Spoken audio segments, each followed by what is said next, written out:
Welcome to the February meeting of our Movers and Shakers of Fresno. Thank you for joining us. I'm very excited. It's our first in-person meeting since COVID. And we have quite the turnout, so I appreciate it. Today, we're going to be talking about Parkinson's exercise recommendations. I will be your speaker. My name is Jessica Tax. I am the CEO and owner of Move Up Health and Fitness. I also run Rock City Boxing Fresno. I have my Bachelor's of Science in Kinesiology.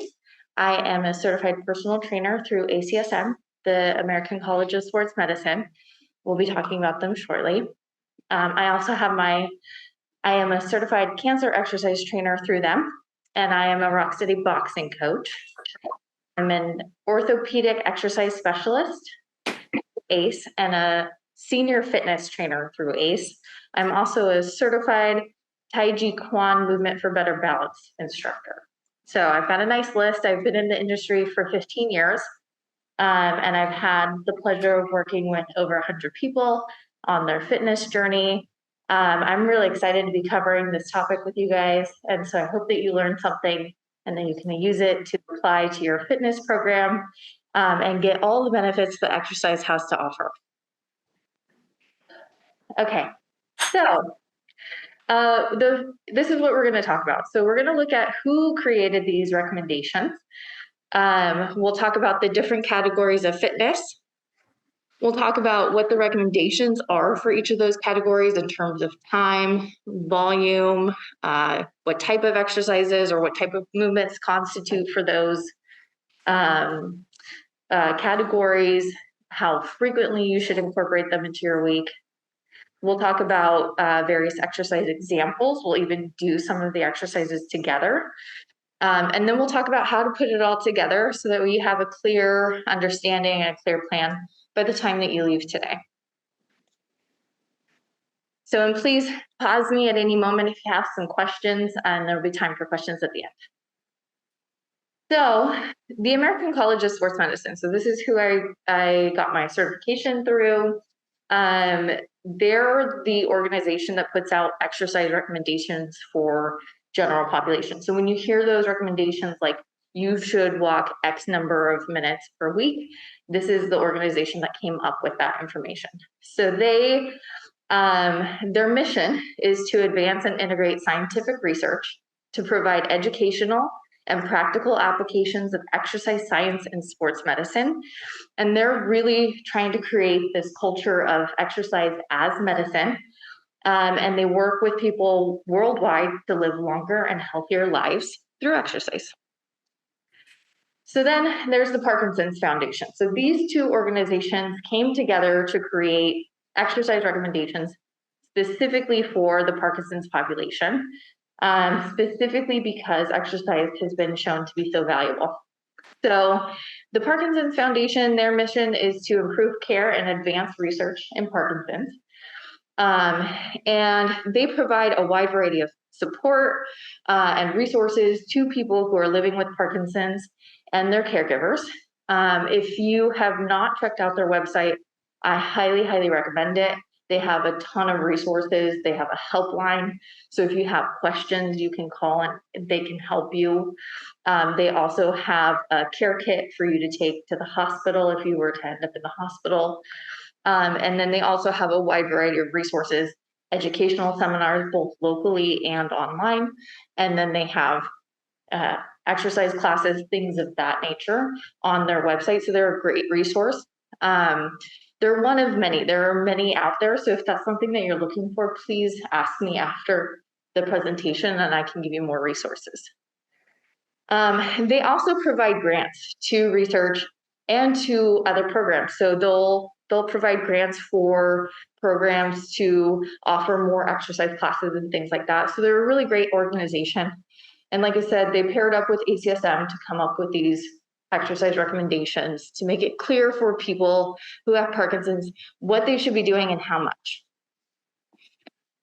So why is exercise important? So if it is done safely, exercise is one of the best tools for managing Parkinson's disease. It is the only thing that has been shown to slow or prevent the progression of the disease. It is also very valuable in maintaining your strength, your energy, flexibility, balance, and mental sharpness, so that you can have prolonged independence. It is also very valuable in managing the day-to-day symptoms, whether that's stiffness, it can decrease pain. It's good for helping with sleep and improving mood. And it can battle depression, anxiety, apathy, some of those mood related symptoms of Parkinson's. And it also helps with constipation. Okay. So let's take a look at the categories of exercise. So there are really three main categories, and there's a little bit of overlap, but they incorporated a fourth category specifically for Parkinson's population, because these activities are very important to incorporate, and sometimes they get overlooked. Okay, so there's a separate category for those activities. So you have aerobic exercise, which is cardiovascular exercises, that getting your heart rate going and heavy breathing type exercise. And then you have strength, the category of strength, which is essentially moving against resistance. So training your muscles to be stronger. And then this is the special category for the Parkinson's population. It's balance, agility, and multitasking. They kind of just lumped it into one group. And some of these exercises can count towards your strength. They can count towards your aerobic. They can count towards your flexibility. And we'll go over those in more detail shortly. And then there's flexibility. So your stretching, your lengthening type movements. So let's take a look at aerobic exercise. So what is aerobic exercise? What counts as aerobic exercise? So these are prolonged rhythmic movements that use the major muscle groups. So these can be things like rowing, dancing, any of your sports, boxing, running, walking, hiking, cycling, swimming, anything where you're using a lot of your body and you're kind of just constantly in motion, okay? In terms of frequency, you want to fit this in at least 3 times a week. This one specifically, the recommendation is kind of a minimum threshold. Okay, so ideally you want to be hitting this minimum threshold and then exceeding it. But if you're not there yet, work your way up. Okay, so don't feel like anything we go over today, you have to be there tomorrow. Look at where you're at, and we'll talk about that a little bit more, but look at where you're at to start and build from there. Okay, so you're working your way up to at least 3 times a week, and this can be done on consecutive days. So you do not need to take a day of rest in between. Your body doesn't need a lot of recovery time for aerobic exercise, okay? When we look at time and volume, you want to spend at least 30 minutes per session or per day working on your aerobic exercise. It can be continuous or it can be intermittent, which means that you can do intervals. So we'll do a little bit of that later when I show you an example. So you do not have to do 30 minutes of continuous movement. You could very easily, walk around a block, take a seat, walk around the block again, take a seat, that kind of stuff. And your goal is to build up to at least 150 minutes per week, which at that 30 minutes minimum per day is 5 days a week. Okay, so remember I said frequency was 3 times a week. It really doesn't add up if you're only doing those 30 minutes a day. So your goal is to do 150 minutes minimum per week. Intensity and progression. So when we talk about what level of intensity you should be exerting yourself at, you want to shoot for moderate intensity. So that's a rate of perceived exertion of 3 to 4, and we'll talk about this shortly. Or having a heart rate reserve at 40 to 60%, so pushing that heart rate reserve. If it is safe, you will progress to vigorous intensity, where your rate of perceived exertion is 5 to 7, or your heart rate reserve is 60 to 80%. So let's talk about what that means. So the measurement that I like to use with my clients and for myself is a rating of perceived exertion. So you can think of that as a feels like. it feels like I'm working this hard. And the scale that I tend to use is 1 to 10. So 1 is I'm moving, but I don't really feel like I'm working. And a 10 is an all-out effort. I can't really sustain it for any length of time, but I can get there. So your 3 to 4 is something that you could maintain for maybe even a couple of hours. So you feel like you're exerting yourself. It's not something that you're just a leisurely pace. You could do it all day, but it should feel like you can maintain it for a prolonged period of time. So you're not totally wearing yourself out, but you should feel like you're working. When you get into that higher rating of perceived exertion, if you're looking for that vigorous activity, that's something where it's an hour or less. If you were to exert yourself at that level, you would need to take a break somewhere in that hour or less time frame, okay? So the other easy test is the breathing or the talk test. So gauging your breathing. How hard are you breathing as you're doing these exercises? The talk test is a way to gauge that. So if you're trying to have a conversation, at a 3 or a 4, you should be able to get a full sentence without feeling like you're gasping for air. So it should be maybe a little difficult to talk, but it shouldn't be impossible. The 5 to 7, you're getting in a few words before you have to catch your breath. But again, you should still be able to talk. So if you're barely able to speak while you're exercising, then you're working too hard, okay? So that's an easy way to measure how hard you're working. The other option is calculating your heart rate reserve. And some people like this because it's considered more scientific. The downside to this one is that your max heart rate is really just an estimate. So you're really just estimating what your heart rate should be, unless you're going to go take a test and figure out what your max heart rate is, but there are risks involved in testing yourself that hard. It's not an easy test to take. So I'm not going to go over this one a ton because it's really just also giving you a ballpark, okay? But if you like numbers and you wear, the exercise watches and you want to know kind of where your heart rate should be, then you can use the heart rate reserve. And I'm happy to go over that with you after if you would like to. All right, so considerations for aerobic exercise. The first priority is safety. One of the main concerns is freezing or falling while you're exercising. So you want to make sure that you're picking an activity that is safe for you and in an environment that is safe for you. There's also a risk of autonomic dysfunction, which means that your physiological response to exercise might not be what it should be because of Parkinson's. And some of the things that are common are orthostatic hypertension, which means that as you're changing your posture position, so if you go from seated to standing or from laying down to standing, you get woozy. It's because your blood pressure isn't adjusting properly, and so it drops, okay, and then you can potentially faint, okay? So being aware that that is a concern. And then blunted heart rate response. So we talk about that heart rate reserve.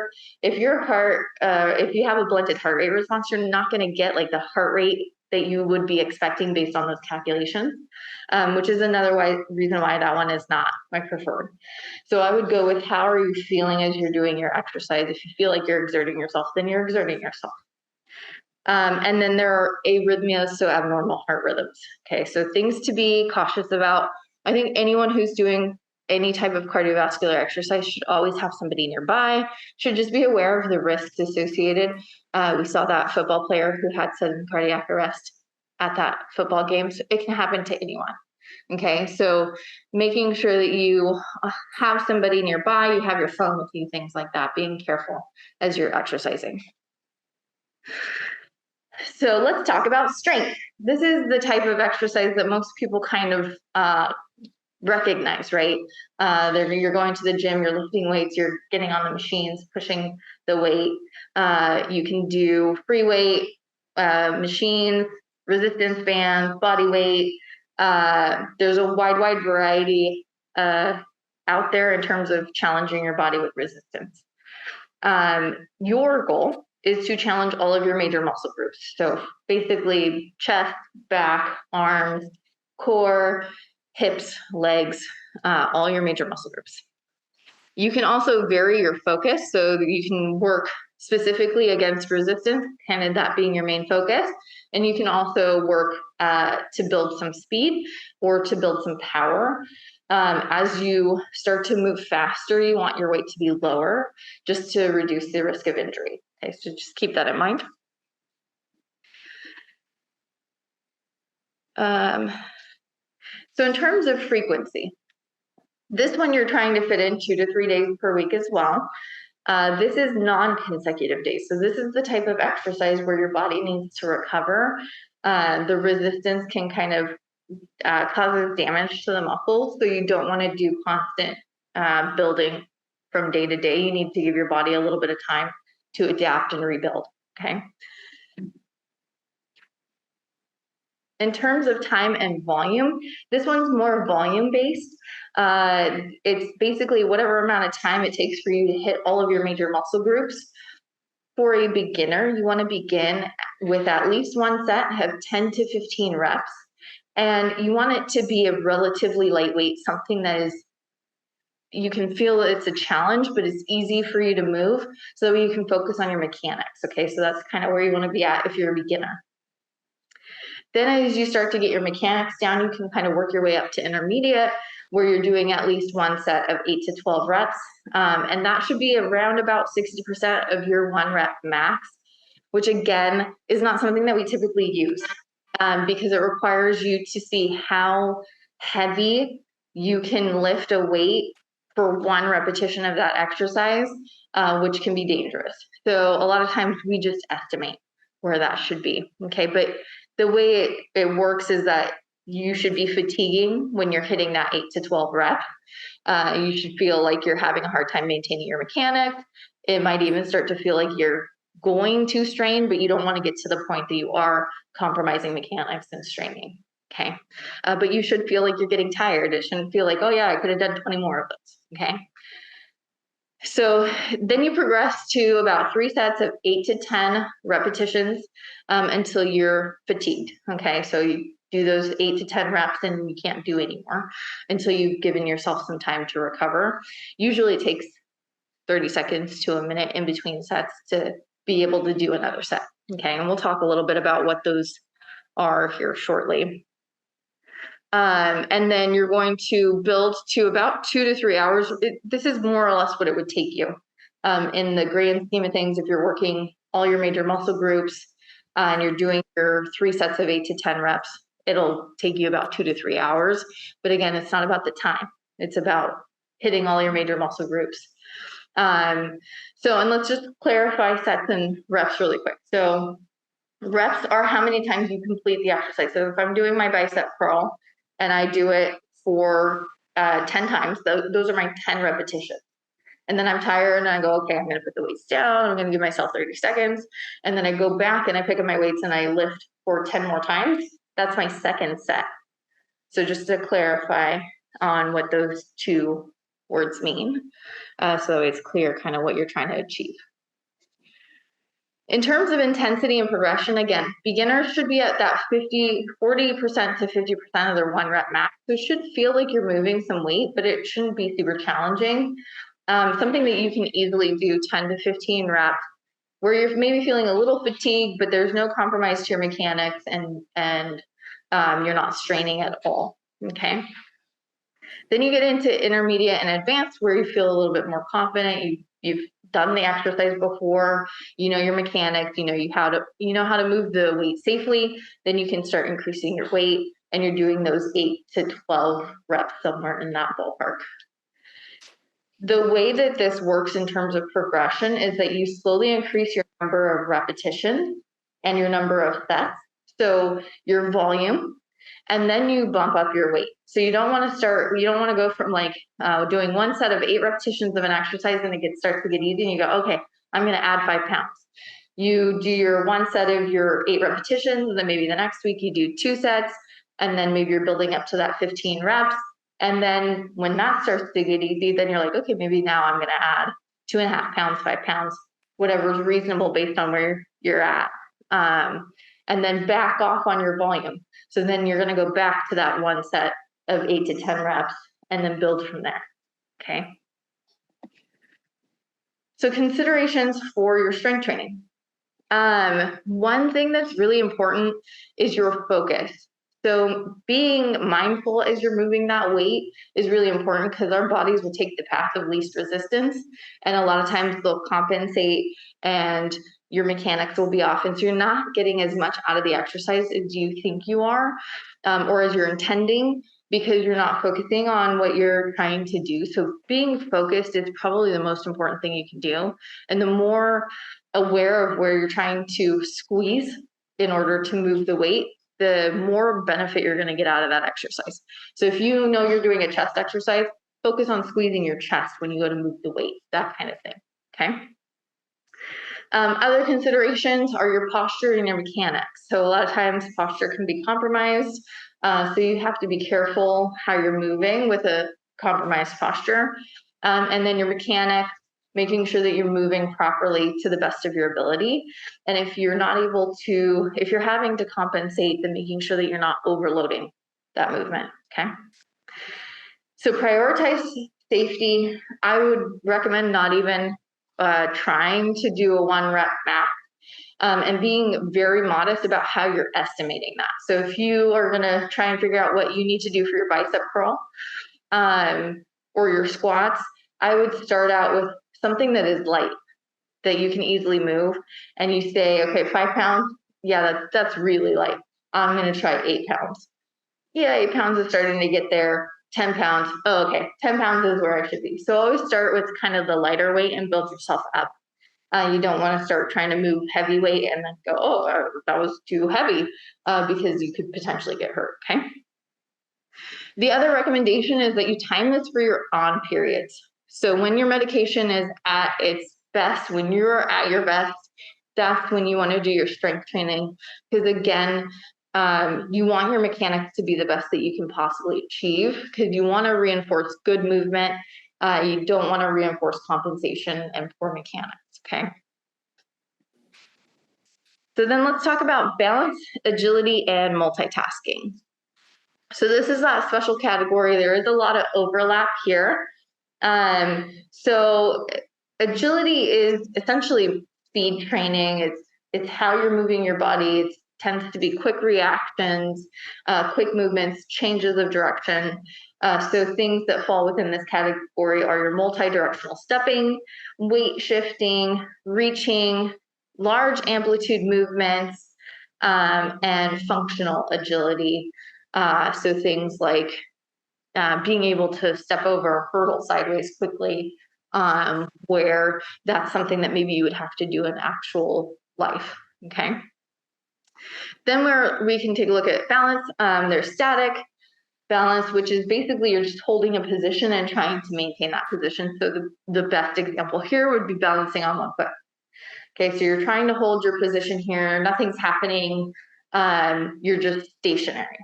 Then there's dynamic balance. So this is maybe you're walking along and then you try to pause on one foot, or maybe you're on one foot and you're trying to reach for something. So you lean forward and reach for it, and then you come back up and you're still on that one foot.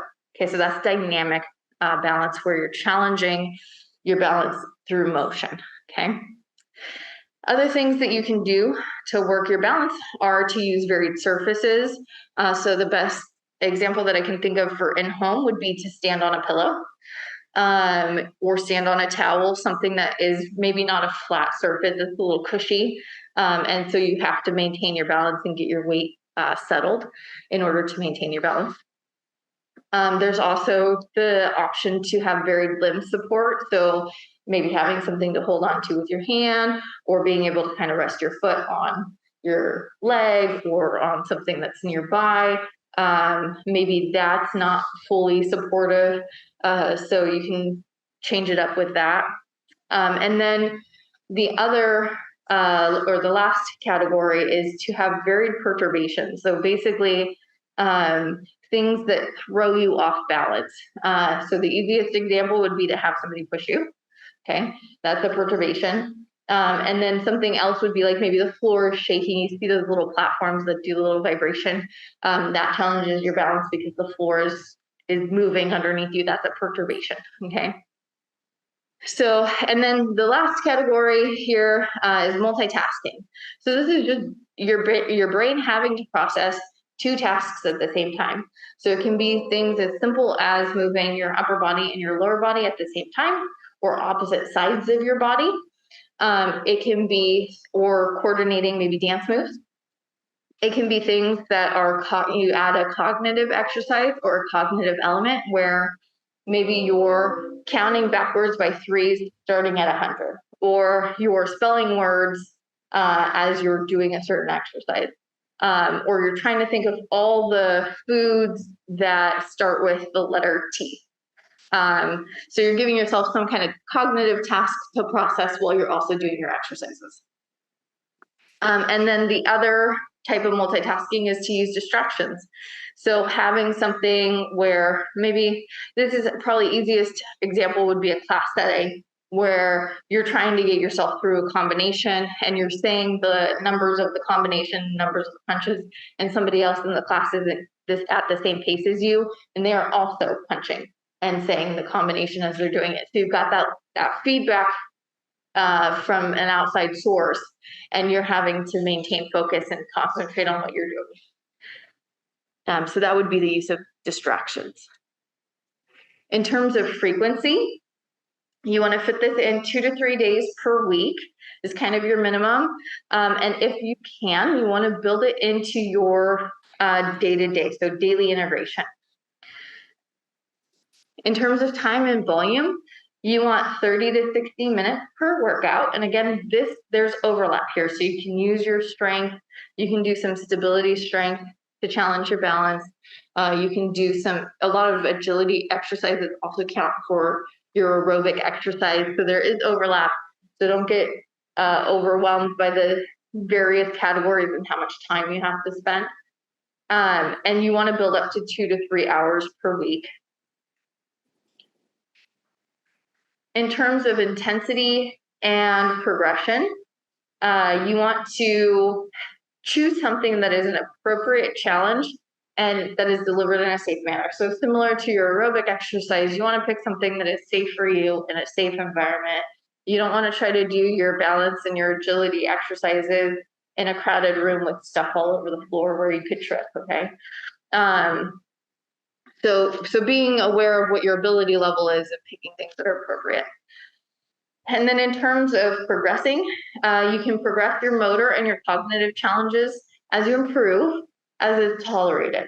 So you don't want to continue to progress yourself if you're not seeing like a ton of improvement, or if you try to challenge yourself at that next level and you find out it's just too much for coordination, or it's just too much for your brain to try and process that cognitive exercise while you're doing a different activity, okay? So progressing this as tolerated. Some considerations, freezing. So this is for those multitasking and for those agility exercises. So similar to aerobic exercise, you just have to be aware of freezing and take that into account. And then use support as needed. So if you're doing your balance training, it's not totally ruining the benefit of the balance training if you're holding on to something. Okay, it's better to hold on to something and be able to train that single leg balance than to not hold on to anything and you can't stay on your one foot or you fall. Okay, so it's not worth taking those risks. So then let's talk about flexibility. So there are a couple of different types of flexibility here. So we've got static stretching. So again, that's the not moving. So you're holding a position. This is kind of what we think of when we think about stretching. You know, you see the people at the park and they're stretching their quads or they're reaching for their toes. Those are your static stretches. You want to fit in all, or you want to make sure that you're covering all your major muscle groups. So the same as with your strength training. If you're strength training it, you should probably be static stretching it at the end, okay? And then there's dynamic stretching or active range of motion. And these are things that you can and should be doing prior to doing intense aerobic exercise or strengthening exercises, agility exercises. And these are the things that kind of move you through your range of motion. So it can be things like pretending you're giving somebody a hug and then opening your arms really, really wide, stretching out the chest, and pretending you're giving somebody a hug and then open and just kind of going back and forth. Or reaching up overhead as high as you can and pulling down and switching sides, or kicking your legs straight out to kind of stretch your hamstrings, things like that. And then they added into this category diaphragmatic breathing and meditation. So basically they're saying belly breath. So really trying to take nice deep belly breaths, because that's something that tends to be inhibited for people with Parkinson, and breathing is really important. And then meditation, which has been shown to have protective effects on the brain. So that's also very valuable.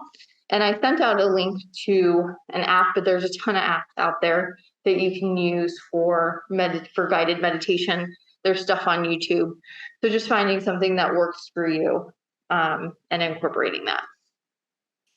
In terms of frequency, this is also 2 to 3 days per week, with daily being most effective. So if you can get in your stretching regularly, that's going to give you the most benefit. You're going to maintain and improve your range of motion better if you're doing it on a regular basis. For your static stretching, you want to hold each stretch for 15 to 60 seconds per muscle group, and you're doing 2 to 4 repetitions each. So if I'm going to do my quad stretch where I'm reaching back and grabbing my heel or my ankle, I'm going to do that on my left side, and I'm going to do that on my right side, and then I'm going to go back and forth, okay? And I'll do that 2 to 4 times. And then your dynamic stretching, you're going to pick 8 to 10 movements, and you want them to be in each direction. And what that means is forward and back, side to side movements, and then twisting movements. Okay, so that's what they mean by each direction. In terms of intensity, you want to stretch to the point of slight discomfort.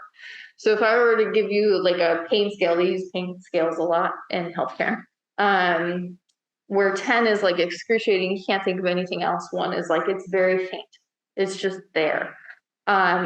They suggest to be somewhere in between, like right around a 3 is good, and then nothing past a 6. So if you really want to go for a really strong stretch, you want to get to that 6, but not go past it, okay? Because you can pull muscles this way.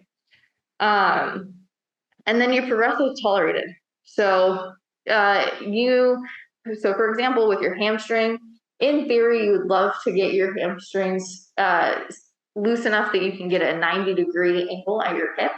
Okay, so that would be like your legs straight, if you're laying on the ground, legs straight up towards the ceiling. But that might not be possible for you. Okay, so progressing is tolerated. You don't want to force yourself through your static stretches, and you don't want to force yourself through those dynamic stretches either. Okay.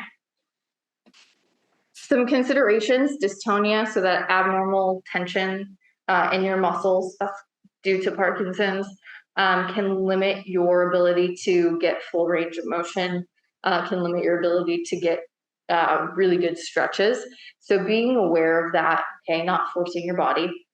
And then the flexed posture, that compromised posture, can inhibit your ability to stretch things like your upper body because your spine is closing off your shoulder girdle, okay? So things to keep in mind as we're going through all of this. Keep in mind that your best resource is going to be your healthcare team. So they'll let you know if you should not be doing things. So always checking with them before you start a fitness program, making sure that they don't have any restrictions for you. So using them as a resource. So let's go over examples of exercise. We'll get you guys moving. All right, so we'll talk about flexibility. So let's go over some of those dynamic stretches. Okay, so we're going to do that hug and open that I was talking about. Make sure you don't hit the person sitting next to you. So give yourself a little bit of space. You can stand up, move around if you'd like to. Shake out your legs, okay? So follow along with me because we are going to do some other exercises as well. And I want you guys to be warmed up for them. So you're going to hug. You get the arms kind of nice big hug, and then open nice and wide. Okay, and squeeze and open, taking it nice and easy, but going for a good stretch. Okay, so these are those dynamic stretches that we were talking about. So here we'd be stretching out our shoulders and our chest. Okay.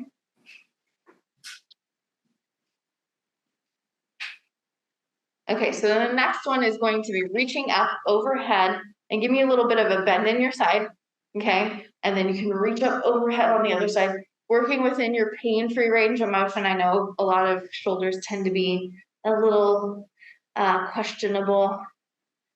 So just doing the best you can, really trying to get a stretch in your side, maybe taking some nice deep belly breaths as you're doing this, okay? We'll do a couple more here. Good, and then go ahead and widen your stance just a little bit, and then put your hands by your shoulders. We're gonna do a washing machine. Okay, so just focusing on rotating the upper body, trying to keep your hips nice and still. Okay, so this is that rotational dynamic stretching.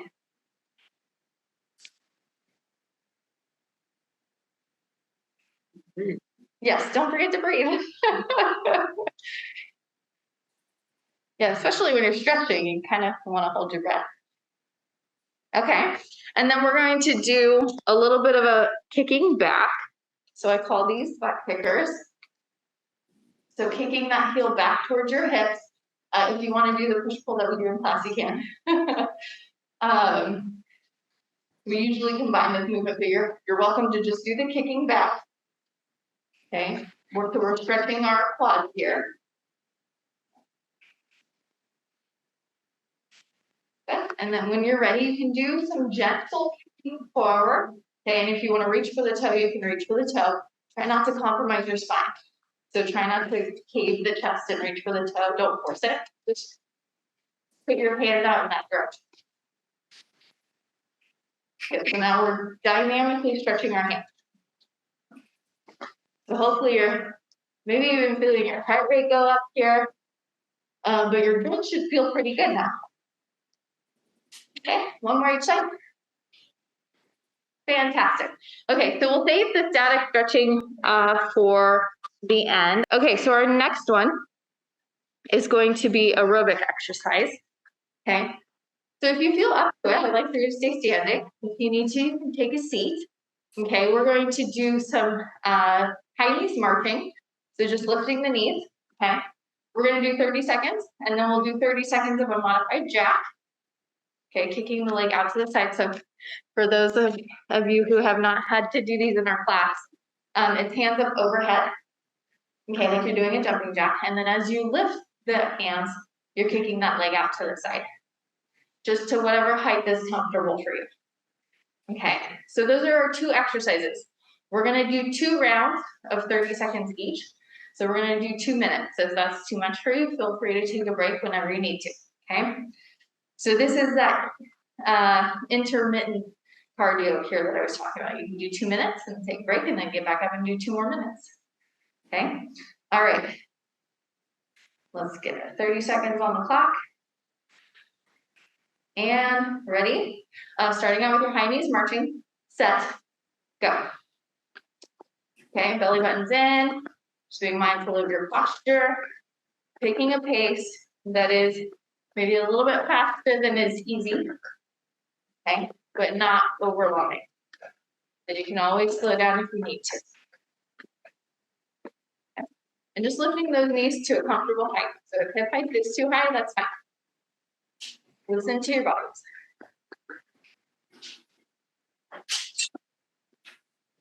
And go ahead and switch to your modified jumping jack.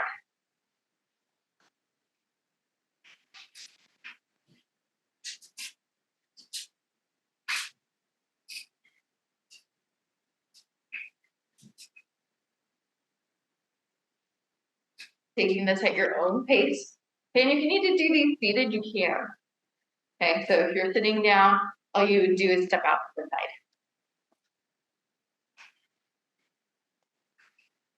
Hang in there, guys. Okay, switching back to those high knees marching.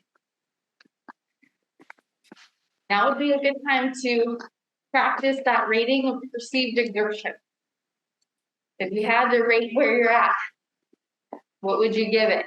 How long do you think you could do these exercises? All day? Now, all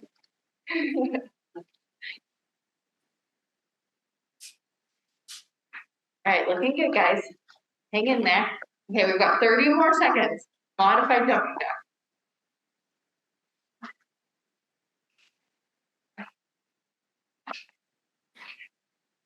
So it doesn't have to be anything super exciting or crazy. So if you just did these at home while you're watching TV, pass the time, then you can get in your 30 minutes. Hang in there, we're almost done, guys. My legs are getting tired too. All right, go ahead and relax. Okay, so I just want to point out, you should be breathing. Okay, maybe breathing a little harder. Go ahead and take a seat. Catch your breath. I'm going to look at my next slide here. So that was an example of aerobic exercise. Okay, our next example is going to be strength training. Let me grab myself a chair here. We'll be doing these in a chair, okay? And ideally you have a back to your chair. If you don't, then you'll have the video to follow in the future. So we're going to start out with some sit to stands or some squats. Okay, so this is a very, very functional exercise. It's really important, which is why I wanted to cover it today to make sure whoever was here would learn how to do it. So kind of key components of the squat or the sit to stand in terms of mechanics. Making sure that your feet are about hip width or shoulder width apart, somewhere in there, whatever's comfortable to you, but also making sure that your knees are over your ankles. So you don't want to let your knees cave in, right? So that placement is important. And then making sure that your toes and your knees point in the same direction. So you don't want your toes kind of pointing out to the side while your knees are pointed straight. Okay, so those are all of our kind of joint considerations. The other thing is just making sure that you're keeping your spine nice and long as you do our activity, okay? And I'm gonna give you guys at home a couple of different angles here. So we're gonna do a sit to stand. And what I'd like for you to do is put your nose over your toes. As you do that, you should feel your hips trying to leave the chair. Okay, you're gonna drive through your heels, squeezing your glutes, stand up nice and tall.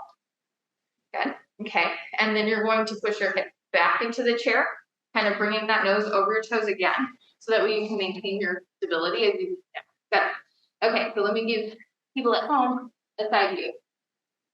Okay, so getting your feet in a good spot, and then we're going to bring our nose over our toes, back is nice and straight, driving through those heels, squeezing in those glutes. Yes, back of the leg, back side, okay, bottom. And then pushing those hips back, keeping that belly button in, spine nice and long, bring the nose over the toes, sit down. Okay, you guys ready to do 8 more? Let's knock them out, okay? Our 1 set for the day. Driving through the heels, squeezing in those glutes, belly button in as you're sitting down, nice and controlled here. And then focus on those glutes, squeeze those glutes. Good.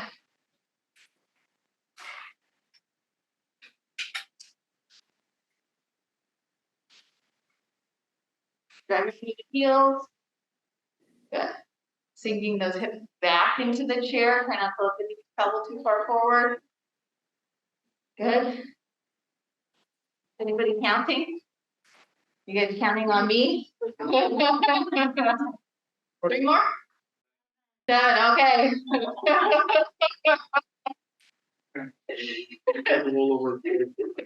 You don't want to depend on me to count, you'll always be back.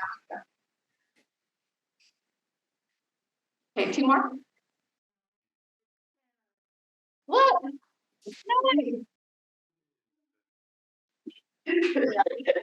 All right, you can go ahead and take a seat. And I will continue to kind of move my chair so you guys get different angles here. All right, so our next one is like a special exercise that I've created for you guys for today, specifically for if you're at home, okay? So if you're at home, you don't have a ton of equipment, I want you to still be able to work out your back because our backs are really important. And it's actually a very hard muscle group to target if you don't have equipment. A lot of times you need that weight to be able to engage. So sitting back into the chair, putting your arm into the back rest, okay? And you can do one side at a time, okay? And I'll show you kind of from each side. So what you're trying to do is you're trying to get the back of your arm into the backrest. And what we're gonna do is we're gonna push that arm into the backrest. We're gonna squeeze our shoulder blade back and just use the backrest of the chair essentially to provide resistance. Okay, so we can't move it, but we can push on it as hard as we want. Okay, so you can adjust how hard you're pushing on it to challenge your back. So you're just go ahead and do one side at a time because then I want you to set up because I don't want you to stay. Okay, so make sure that your back is straight forward, you're nice and square to the room. Okay, and you're pushing straight back with the whole back of your arm, pulling that shoulder back, squeezing that shoulder blade in towards the front. So you can feel it kind of in your ribcage and in between your shoulder blades. Okay, so just push and relax. And push and relax. Okay, you can also do this on the floor. I like this laying down, but I knew we weren't gonna have it. This is gonna make everybody lay down so we can do the exercise. Okay, and relax. And push and squeeze. Squeeze in those back. And relax. And push and squeeze. And relax. Okay, and push and squeeze. And relax. And push and squeeze. And relax. And we'll do the other side. So I'm going to scoot over a little bit, give my arm plenty of access to the back of the chair there. Make sure that your body is nice and square to the room. So you don't want to be angled, okay? Because we don't want to hurt our rotator cuff. And pushing just the flat of the back of your arm into the chair. Push and squeeze and relax. Make sure you're drawing the shoulder back with it. Draw the shoulder back and squeeze and relax. Draw the shoulder back, squeeze those shoulder blades in towards the spine. Good. And squeezing and relax and push and relax. We'll do one more. Push and relax. Okay. So that's your home back exercise. Okay. If you don't have equipment, if you have equipment, that's your better bet. But if you don't have equipment, you can do that in your bed. You can do that on the floor. Okay. So the key is that you're squeezing and pressing those shoulder blades back, and that the elbow is not going past your back. Okay, so we don't want this position, we want this position, which the floor is usually a really good option for that. Okay? With a band also.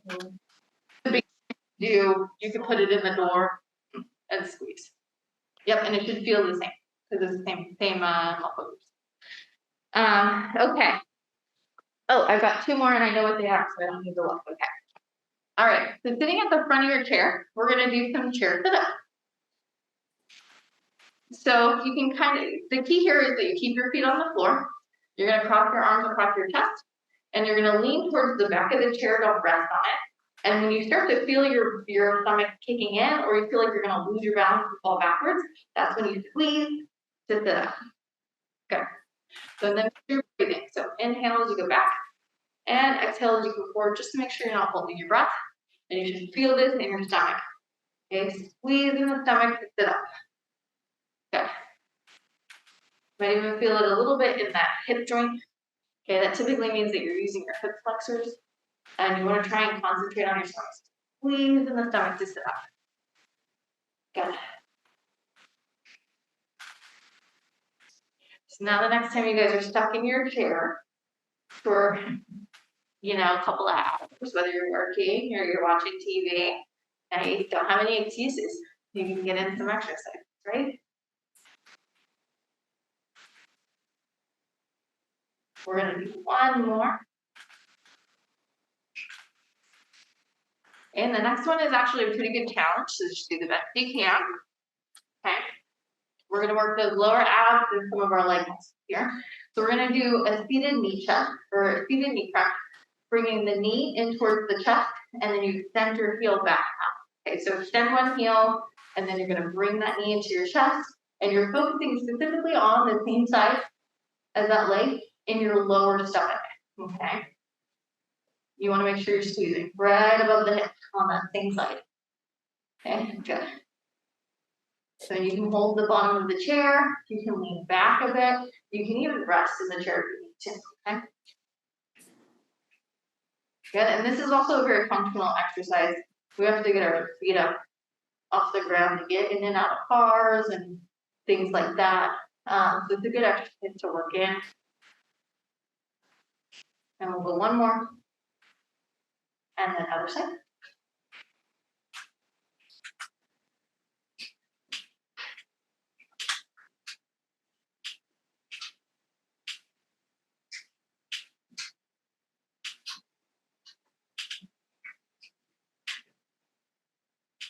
Make sure you're breathing.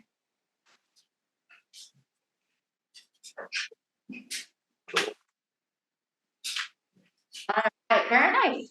So those are some examples of some strength exercises that you can do. So we did some core training, we worked our backs, and we worked our legs, okay? There's obviously more muscle groups out there that we did not target, but I felt like those were some kind of key ones to target. So that's why I chose those exercises. Okay, so we're not gonna do all the various types of balance here. So different examples of balance, like I said earlier, single leg balance is probably one of the easy ones that you can work into your day. Tandem stance where you're standing heel toe. Oops, heel toe. We will practice this one, okay? Standing on various surfaces like a towel or a pillow, or weight shifting. The exercise is called ice cream cone. So you're standing typically with in a corner. So if you lose your balance, you have something to fall back into. But you don't want to stand all the way against it. So then you're just working your way with your weight around in a circle. Okay. And so you're shifting, trying not to lose your balance. I mean, the key is that you're not really moving through your knees and you're not moving through your hips. Okay, so the body is nice and tight. You're moving around your ankles. Okay. So let's go ahead and practice some of these exercises. So tandem stance is heel toe. Okay. So making sure that you've got something to hold on to if you need it. You've got your chair. Okay. And you want to fix your gaze on something, and I'm going to leave it at this, okay? So, but you can do a variety of things from this position. Turn your head. You can close your eyes. So if you want to check that out, you can close your eyes really quick and see how quickly you lose your balance. It's hard. And then go ahead and switch your feet and just check that out. Okay? Yeah, I know. And in these shoes, it's really hard. Okay.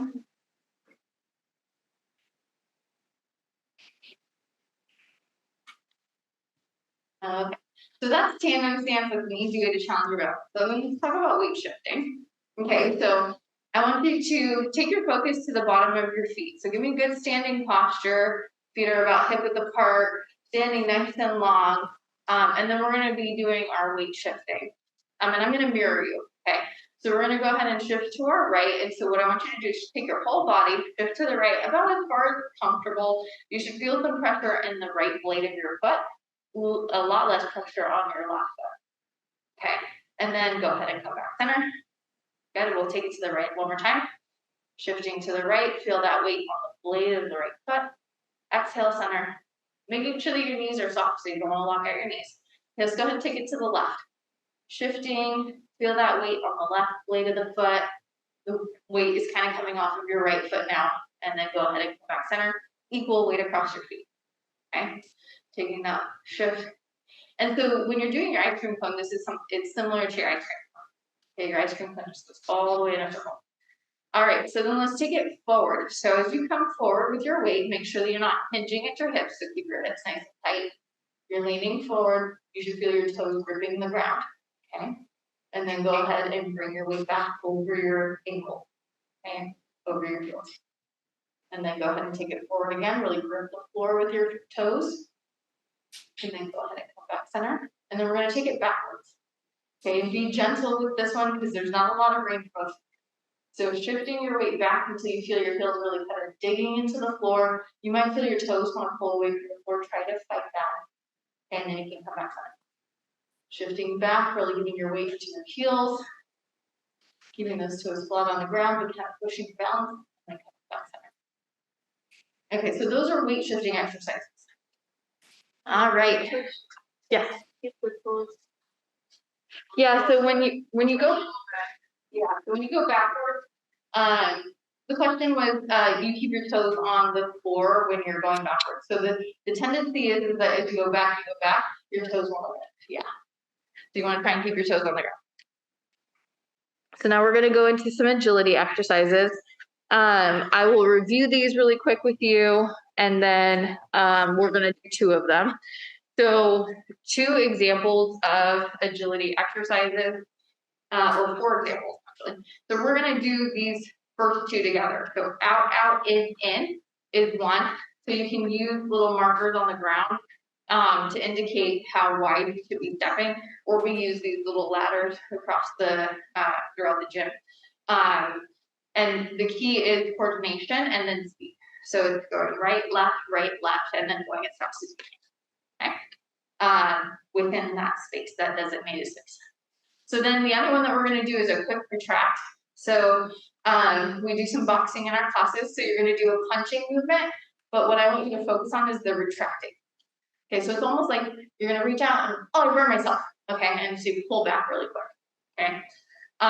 So those are the ones that we'll practice a few quick retracts on each side, just so you get a feel for what it feels like in your body. Okay. Some of the other exercises that we do are back feet, where you're just trying to move your feet as quickly as possible. So you're staying light on the feet and you're moving. Okay, so that's back feet. And you can obviously do these seated too. Okay, so you don't have to be standing. And then another one that we do in class is a roll and clap. So you have a little surface, we roll the ball, you have to clap and then catch the ball on the other side. You push the ball, clap, and then catch. So you guys can stay in your chairs for these 2 exercises. And we'll use the chair as an indicator of how wide you're going. We're going to take our feet a little wider. Okay, so here's what it's going to look like from the chair. So make sure you're sitting nice and tall, got that belly button pulled in, so you're supporting your spine, and you're going to step out. So about a little bit wider than your chair, okay? And then in within the seat of your chair, okay? So again, it's right, left, okay? And you're going to go as fast as you can.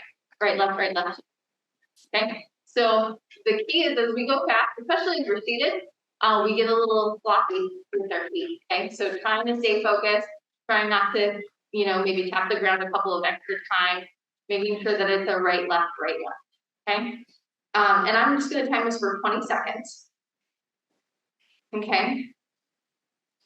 So I'm putting on the clock, ready, set, go. Out, in. Staying focused, right, left,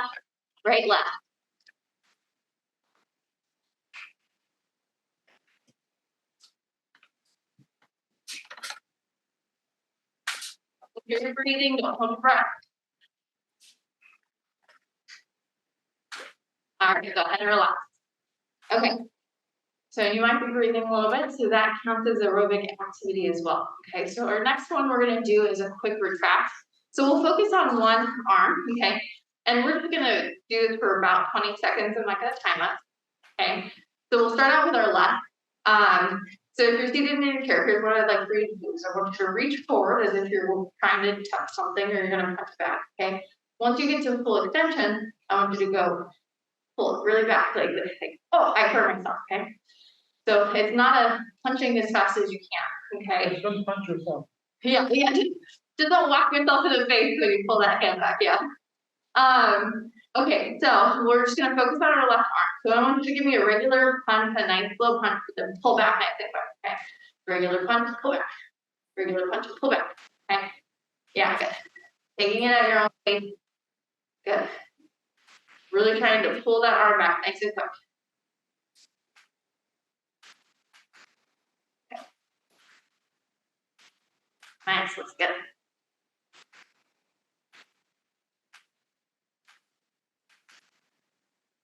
Okay, right arm. Oh, I guess whatever arm you guys are using. Okay,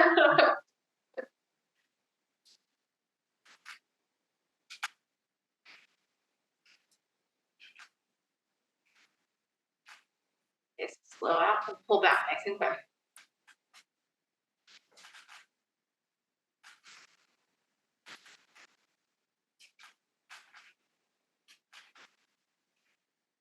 You can tell it takes a lot of focus, because otherwise you're just punching fast, right? And one more. Good. Okay, so those are examples of agility type exercises. A lot of times they do require you to move bigger muscle groups, prolonged rhythmic activity. So a lot of times they are aerobic exercises as well. So there's some overlap there. You can kind of get a 2-for-1. Okay. And then we'll practice a little bit of multitasking. So we can do these from our chair as well. Okay, so the different type of multitasking that we're going to try, we're going to do one verbal multitasking. So we're going to be working our voices as we do an exercise. And then we'll do a cognitive where we're doing an exercise and we're also doing some kind of mental exercise. And then we'll do a coordinated movement where we're doing upper body, lower body at the same time. Okay. All right, so the first exercise that we're going to do, we do this a lot in class, is we're going to do zip zoom straight to the moon. Okay, so let's go over punches really quick. I'm just going to call them by their name. Okay, so we're going to go right hook. So your right arm is going to swing sideways. Okay, good, and rotate your body with it so you keep your shoulders safe. Nice. And then we're going to do a left hook. Okay, and then we're going to do an uppercut with that right arm. So punching somebody in their chin. Okay. Yep, nice. Okay. So it's going to be a right hook, a left hook, sideways, good, and then a right uppercut. So from the bottom to the top. Yep. Coming under the chin. Right uppercut. Yep. So you're punching them in the chin right here. Okay. All right. So one more time. Let's review our combination. So the right hook, a left hook, and a right uppercut. Okay. And as you throw your right hook, I want you to say zip. You're going to go zip, and then you're going to do zoom for your left, zoom, and then you're going to go straight to the moon with that uppercut. Yeah, nice. Okay. And I want you to work your vocals here. Okay, so make sure that you're projecting your voice. All right. And we'll go ahead and we'll do 20 seconds just so you guys get a chance to test it out. So again, zip, zoom, straight to the moon. Okay. All right, ready, set, go. Zip, zoom, Zip, zoom, straight to the moon. Zip, straight to the moon. Zip, zoom, straight to the moon. Zip, zoom, straight to the moon. One more. Zip, zoom, straight to the moon. Zip, zoom, straight to the moon. Zip, zoom, So straight then to the the next thing we're going to do is a cognitive. We're going to combine a cognitive exercise with our main method. Okay. So we're going to keep it simple and we're just going to do straight punches. Okay. But as we're doing this, I want you to count backwards from 100 by threes. Okay. So you're going to go 97, 94, 91, 88. Okay. You guys got it? Because that's as far as I'm going. And I'm going to do any more out loud because I don't want to get them wrong. Okay. You do it for yourself? You do this to yourself. Say it out loud. You don't have to say it out loud because otherwise it's going to mess everybody up. And we're all going to be messing each other up. Okay. So this is an honor system one. All right. Ready, set, go. Counting backwards from 100 by threes. Try not to stop moving.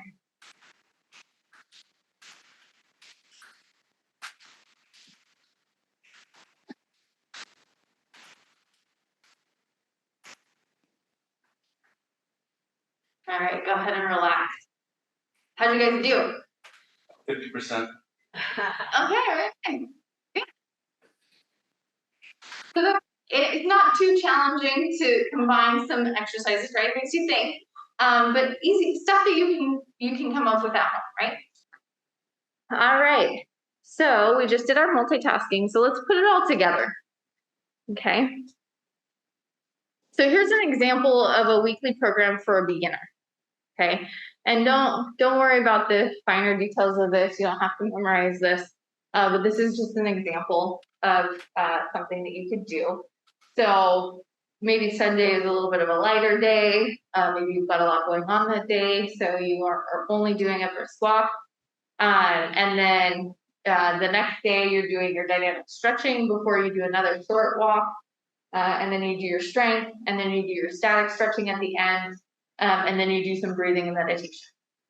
Okay, and then the next day you're doing your balance, you're doing some dynamic stretching, you're getting into your multitasking agility, and then you do your static stretching and your breathing and meditation. And so something to note is that this is not necessarily hitting all of those recommendations, because assuming that you're a beginner, okay? I think it gets you pretty darn close, but it's not quite at those full recommendations, okay? And maybe Monday, Wednesday, Friday are your strength days, and then your Tuesday, Thursday, Saturday are more your balance, agility, multitasking / aerobic exercise, okay? So that's kind of what this example is here. All right, and then here's an example of an intermediate program. And I didn't do an advanced one, but I think you guys can kind of get the idea for this too. Okay, so Sunday is still your lighter day, you're just doing more walking. So originally it was 20 minutes, now it's 30 minutes. And all I did was just added time. And then Tuesday was more cardio based than in the previous example. Okay, so and this one will hit all of the recommendations. It is a Monday, Wednesday, Friday strength training type example. There's a wide variety of options in terms of breaking things up. So if you could do lower body on Monday and upper body on Tuesday, and do lower body on Wednesday, and kind of alternate between muscle groups so that you're doing strength every day, but maybe then you don't have to do 45 minutes. Okay, so let's say 45 minutes is impossible for you, just timing wise or just body wise, it's not going to happen. Those are ways to break it up. Okay, so this is not like the only example or the only way to do it. It's just an example. Okay.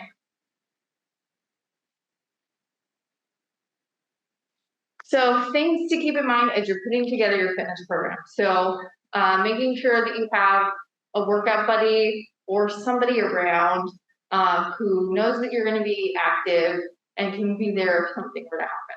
Okay. Also check with your doctor. So if you're starting a new fitness program, checking and making sure that it's appropriate and safe for you before you start doing it. And then always keep your phone on.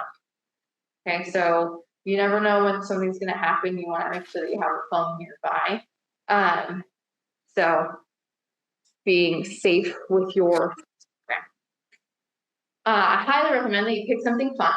Okay, the more fun it is, the more motivated you're going to be to get out and actually do your workout, which is probably the hardest part of working out, is convincing yourself to do it. And then you're also more likely to stick with it, okay, because you enjoy it.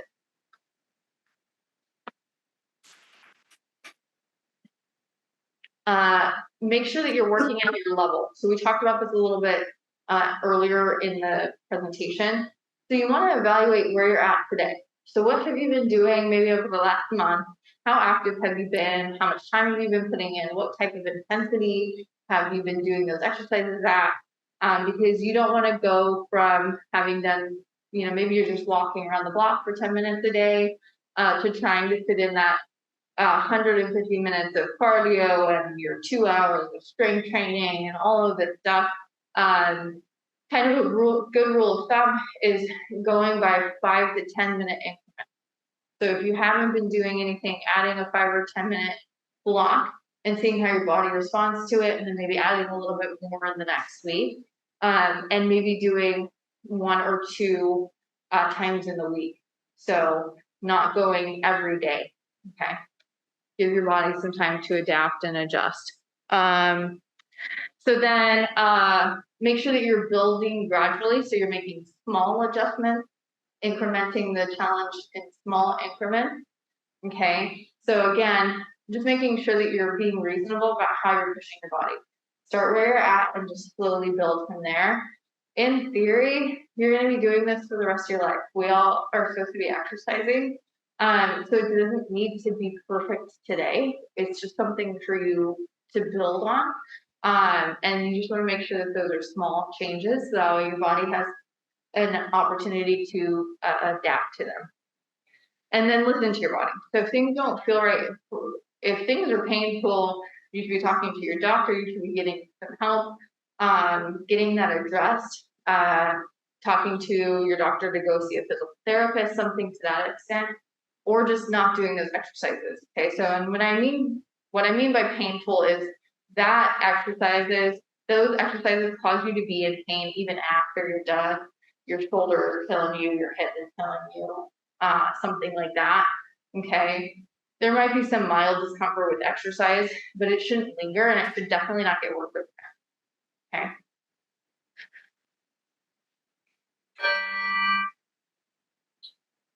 So I'm a big proponent of 2-for-1, okay, or 3-for-1. If I can get more out of one activity, I'm going to do it. So keep in mind that your daily activities can count for exercise.